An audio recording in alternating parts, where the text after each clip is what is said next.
Good morning. I'm here to answer another question that somebody asked, if the Amish school and the Amish church was the same building. No. In my community, we had our own school, own private Amish school, and that was a building that we would go to. But in church, it was not a church building that we would go to every Sunday. The old order Amish tradition is to have church services in their homes. So in my community and many other old order style Amish, you will not find a church house that says Amish church or a certain denomination name on it, because they gather in their own homes to have church service. A lot of people don't know that. The Mennonites and some of the New Order Amish, they have an actual church that says like Mennonite church on it. I actually went to one not far from my house. When I learned that there was some Mennonites in the area, I said, well, I gotta go check this out. So I went over there. They accepted me. I went in. Now I felt very uncomfortable in this church house because they practice what you would call the holy kiss. Yeah, I didn't go for that.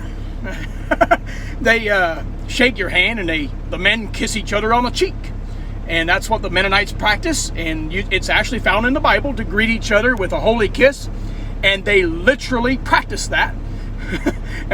This guy here, out the door I went. I wasn't comfortable with that. So anyway, the Mennonites have a church building.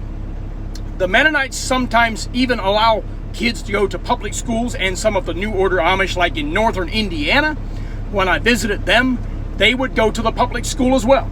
It just depends on what Amish community it is and how they got their rules written up in the ordinance letter, what they must follow. And if it's written up in a way that they must have their own private schools, and usually those are the ones that only go to 8th grade. But in the New Order and also Mennonites that do allow public schools, they will allow them to go past 8th grade and get a better education. But in the Old Order and also Schwarzentuber Amish, they have their own private schools and they only go to 8th grade. And no, they do not have a church house that they go to church to in the same building every Sunday. They go to individuals' houses, and it always takes turns. It always hit us about twice a year in my family's home, and they would have these wooden benches they would carry from one home to another, load them up in a wagon, and trust me, those wooden benches are pretty hard on your butt cheeks. It was not very